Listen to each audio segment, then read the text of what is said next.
The Institute. Institute for Justice. The National Law Firm for Liberty. Hello and welcome to Short Circuit, your weekly podcast on the Federal Courts of Appeal. I'm your host, John Ross, joined this week by Evan Bernick of IJ's Center for Judicial Engagement, as well as IJ litigator Josh House. This week on the show, Maryland's assault weapons ban, Iowa State's treatment of a pro-marijuana student group, mine safety inspections, and a tragic prison death. Evan, let's start in the Fourth Circuit. So this case comes out of the Fourth Circuit. It's an en banc rehearing of a decision that we discussed on the podcast some time ago concerning Maryland's ban on assault weapons, broadly defined as to cover the most commonly owned assault semi-automatic rifle in the country, which is the AR-15, and a ban on high-capacity magazines. Initially, the district court in this case applied intermediate scrutiny to the ban and upheld it. Then the Fourth Circuit, three-judge panel, concluded that strict scrutiny was the proper test.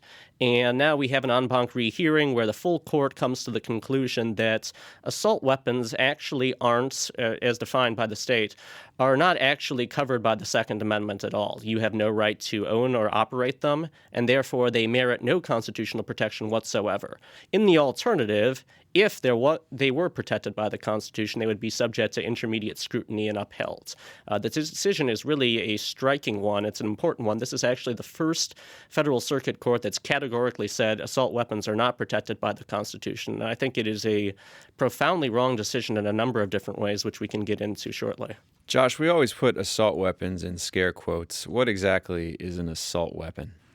Well, as the statute defined it, the assault weapon is it's a set of weapons that have actually been listed in the statute that they then said any of these weapons or their copies are banned. And they talk about there's certain features in the statute that the statute mentions, I should say, about a pistol grip, about a telescoping stock, about flash suppressor, certain aspects of the weapon that the Maryland legislature apparently thought were military grade, and therefore were aspects of weapons that they could ban. So in the Supreme Court decision that initially recognized the right to bear arms in self-defense, Justice Scalia, writing for the majority, articulated a particular test to determine whether arms are covered by the Second Amendment. If they are commonly owned by citizens for lawful purposes, then they're protected by the Second Amendment and you can't ban them. The weapons in question in this case, at least AR-15s, are owned by millions of Americans. They are in common use by any sensible definition, and they're used for lawful purposes. They're used to defend people, used by citizens to defend themselves in their homes. This statute bans them outright, and the majority gets around this by seizing on an extract from Scalia's opinion in which he says, hypothetically, even if M16s and other weapons most useful in the military may be banned, majority in this case says, oh, well, if they're like M16s, we can ban them. AR-15s are like M16s. Therefore, they're not covered by the Constitution. But that's not a fair reading of what Scalia was actually saying. And even if you accept the premise, the majority's actual discussion of the ways in which M16s are like AR-15s or AR-15s are like M16s is very unconvincing. Yeah, and actually, just to go back to the facts of what we're exactly talking about in these weapons, as scary as a lot of those features sound, they're not limited to military use. The dissent points out that the record is not that these are military-grade weapons. That's actually in dispute. For example, a pistol grip stabilizes the gun and makes it easier and safer to fire. A flash suppressor may hide the flash that goes off from the gun when it's fired, but it also allows the user of the weapon not to blind themselves. So these are applications that are not limited to the military, and the majority decision just seems to kind of assume, without actually digging into the facts, or at least giving the other side a fair shake, that that these are all military applications, and that the only reason someone would own this weapon is if they were in the military. And in fact, the majority starts off its opinion with a recitation of recent violence used with making use of AR-15s and other semi-automatic. Yeah, and the political valence of this, the majority opinion in particular, is very obvious. Also, their take on Heller is very obvious. They actually criticize the test that was formulated by the Supreme Court in Heller to determine whether a gun can be banned. I mean, sorry, you can disagree with Heller or you can take issue with the particular test that's formulated. I think reasonable people can differ about it, but you are a lower court and you are bound to apply Supreme Court precedent, or to the extent that you disagree with it, be open about it and don't try to rework the opinion into something that allows you to undercut its central holding. The central logic to why the court decided to apply intermediate scrutiny, I think, is faulty, because essentially it says, look, we're not limiting the use of weapons in the home. You can still get a pistol or some other kind of legal non-military grade shotgun to and keep that in your home. But that kind of logic could apply to anything. You could then ban, say, long guns or some sort of shotgun and say, well, you can always have a pistol, and then they can ban what kinds of pistols. The logic of the majority that as long as there is some alternative weapon, then intermediate scrutiny applies because it's not impairing your right to defend yourself in your home, just doesn't seem to fly. Yeah, one quick point of order: did the court actually apply intermediate scrutiny, or did it just say even if it held that the Constitution just doesn't apply to these weapons, or doesn't apply to the right to own and possess these weapons? But if it did, intermediate scrutiny would apply and we would uphold it. So ultimately, it's a decision that's written for the sake of, if this makes its way up to the Supreme Court would still have an opportunity to hold that intermediate scrutiny applied, and that the ban could still stand even if they rejected these things are unprotected holding. But the other point, and this just picks up on the point that Josh made, is that we don't do that, and courts don't do that with other rights. We don't say, well, you could have expressed yourself differently, or you could have chosen to use a different forum for your ideas.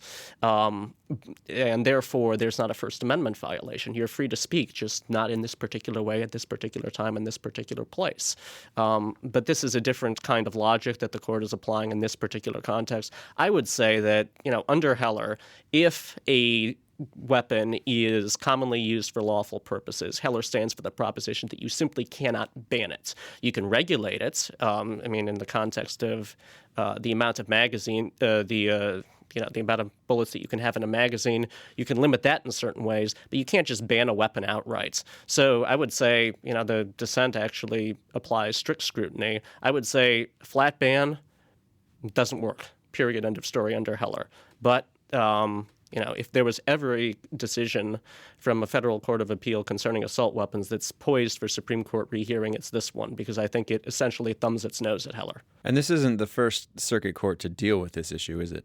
No, it is the first circuit court to categorically say that this stuff is not protected. The others have said it is protected, but here's why, X, Y, and Z, the ban is legitimate. This is, it's applied some level of scrutiny. Here, scrutiny is only applied in the alternative because the central holding is it doesn't matter. And in fairness, I don't think that Heller provided a whole lot of guidance, but at the same time, that doesn't give the lower court's license to take one phrase from Heller and out of context, and that's the phrase with regard to M16s, and create a rule out of whole cloth about any kind of military weapon. I mean, Heller does go into a long discussion about dangerous and unusual weapons. There is some kind of background logic that could have been applied by lower courts, and this court, in this case, just kind of seizes on a single phrase and says, well, because this particular gun supposedly looks like the gun that was mentioned in Heller, we're going to uphold the ban. Yeah, just to put the phrase in further context, when Scalia is talking about that, he's explaining why a weapon that is not most useful for military purposes would nonetheless be protected by the Second Amendment. When he's speaking about M16s, he's speaking them as dangerous and unusual weapons. So the question here, in this case, would be, is an AR-15 a dangerous and unusual weapon? It has to be both dangerous and unusual. It's clearly not unusual, and it's clearly something that can be used for lawful purposes. It's not a Gatling gun. It's not a bazooka. It's not a missile launcher. Therefore, it is protected. So, yes, Scalia was taken out of context by this court. Okay, let's move on to the next case, which comes out of the Eighth Circuit. Josh? Yeah, so this case is about a college organization on the campus of Iowa State, Iowa State University, and the organization is I'm going to get this acronym wrong, I always do, the National Organization for Reasonable Marijuana Legislation.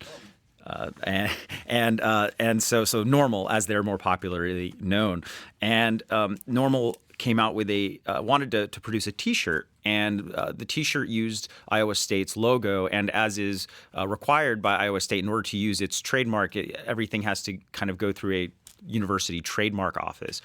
And the T-shirt was approved. It was, or the logo was approved, and the use of it. And so they made the T-shirt. And eventually, after I guess people started wearing it, there was an article written in the Des Moines Register about this T-shirt, and it apparently made its way into the governor's office. It made its way to state legislators, and the legislative staffer made a call to the university saying, expressing some sort of disapproval about the shirt, that it had caused controversy. And eventually, after things made their way down the food chain, NORML was told that they were not going to be allowed to produce any more of the shirts. Yeah, this is like a comedy of errors from the perspective of trying to avoid First Amendment issues if you are the school officials. They immediately responded to the governor by changing the procedures by which they evaluated one group and only one group's efforts to use their insignia. They gave aesthetic suggestions about how the group could better promote its message in evaluating a number of proposals, all of which they rejected, so long as they had the cannabis leaf on the shirts that they wanted to produce. And they later admitted that, yes, when the governor calls, you change your actions. So from the perspective of determining what ultimately turned out to be viewpoint-based discrimination, the school created a record that led inexorably towards a particular conclusion. And that conclusion was essentially that the university violated the First Amendment when it told NORML that it was not going to be allowed to produce any more of these T-shirts because of the marijuana leaf on the T-shirt, as well as the use of the word, I believe, was also prescribed. The use of the word marijuana. And so after the court, the court reasons basically that, look, this is not a public forum that the university created, the use of its trademark, and it cannot use viewpoint discrimination when determining which organizations can use its logo, can use Iowa State's logo, and which organizations can't.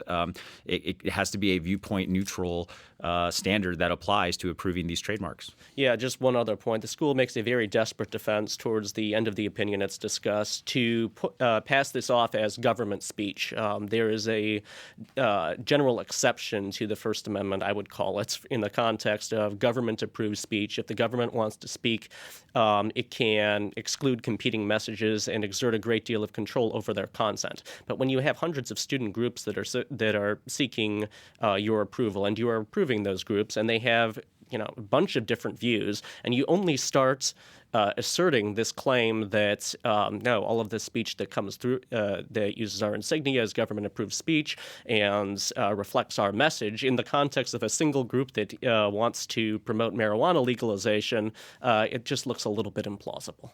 Okay, with that, let's move on to the next case, which comes out of the Sixth Circuit. Evan?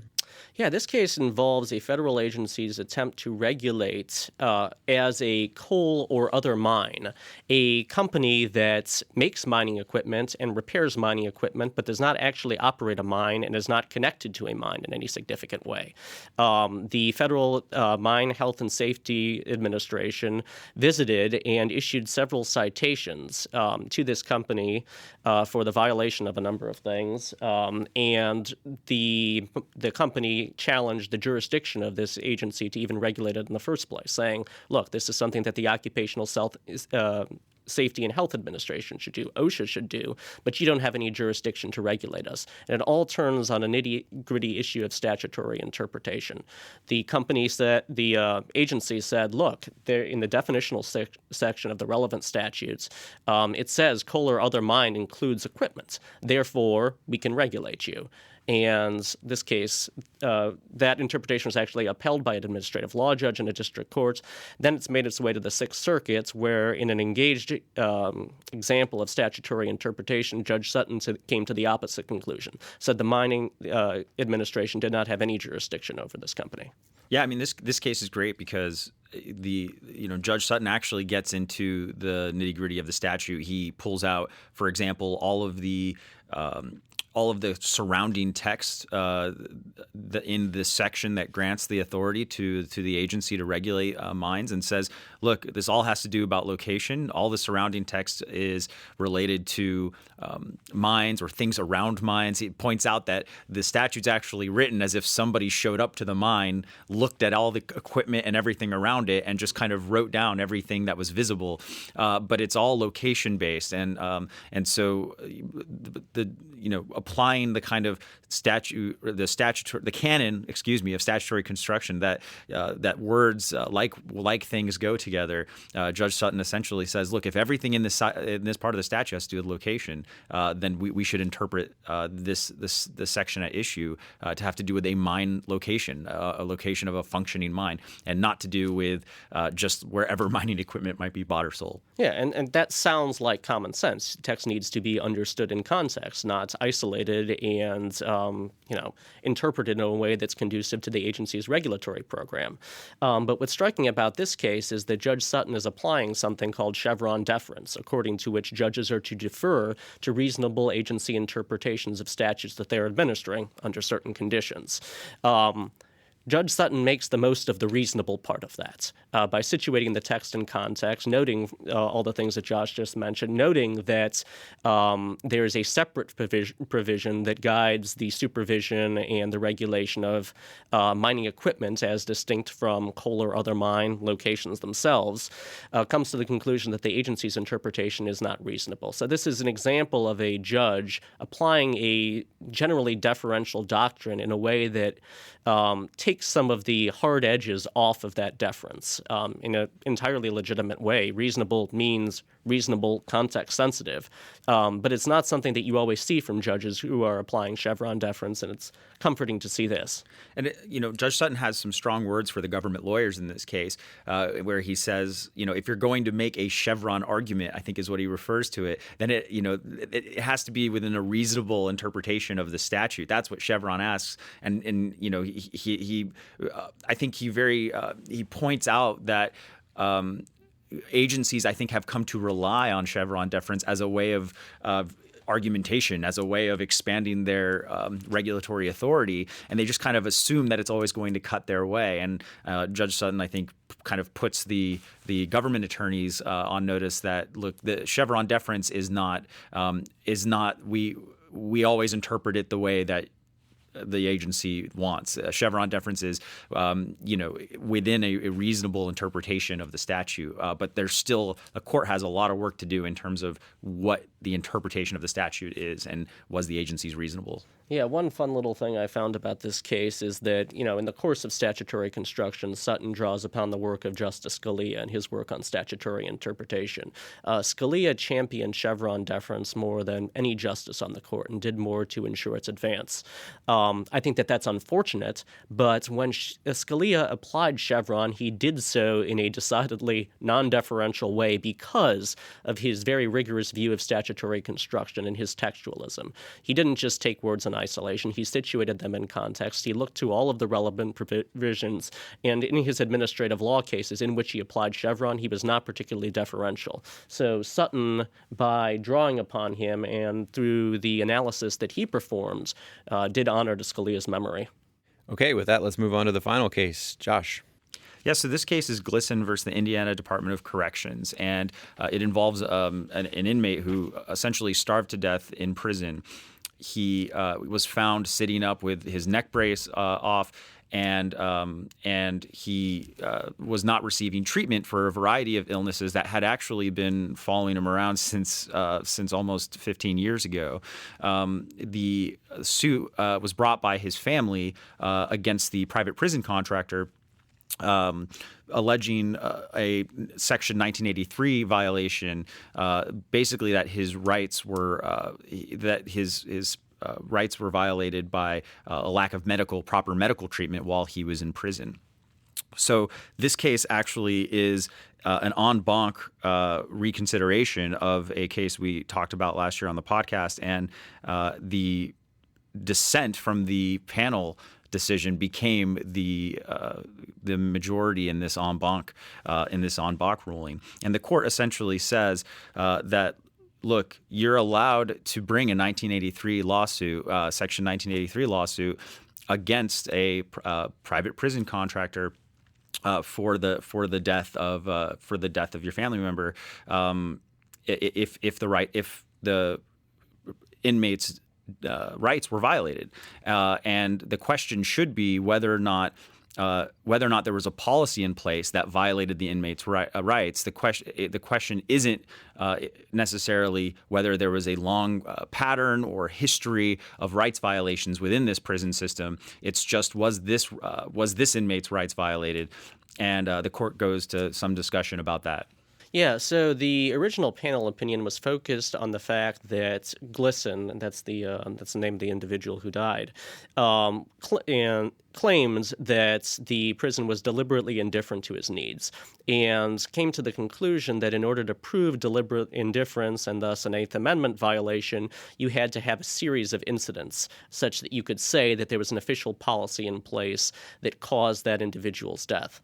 A series of incidents regarding a group of individuals. Yes, right, exactly. But that's not the test, and it wasn't the test under Monell. A series of incidents is one of the ways in which you can show that a constitutional violation has come about as the consequence of an official policy, but it's not necessary. All you need to do is to show that an official choice was made and that it caused an individual's death. And therefore, the suits, as Judge Wood argued in dissent in the original original case, should have gone forward. Here, Judge Wood is vindicated because her dissent is now the majority opinion, and she lays out very carefully and tragic details of this case that leave no doubt, at least in my mind, that Corizon made a deliberate choice to not follow a guidance that they had formulated some time ago that would have ensured coordinated medical care, and that this individual died as a consequence of that lack of coordination.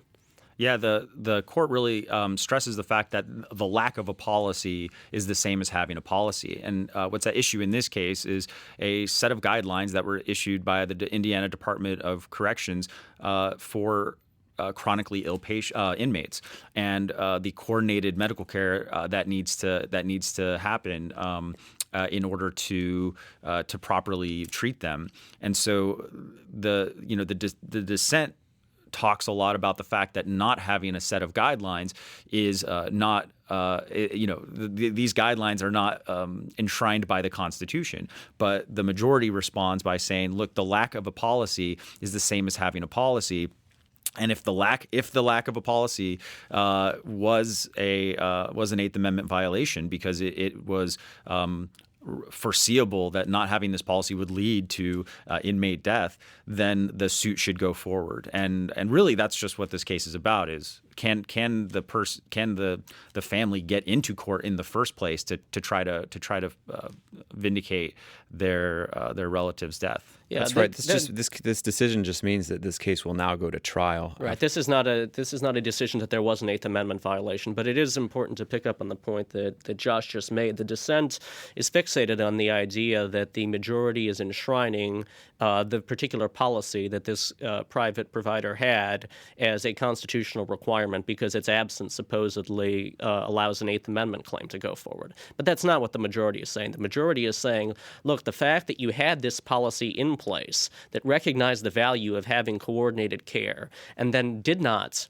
provide for coordinated care indicates that you made a conscious choice not to provide for coordinated care. It doesn't mean that you constitutionally had to have the policy. It means that we know you made an official choice. And under Monell, that is enough for your suit to go forward because an official choice that gives rise to a constitutional violation is enough to go forward.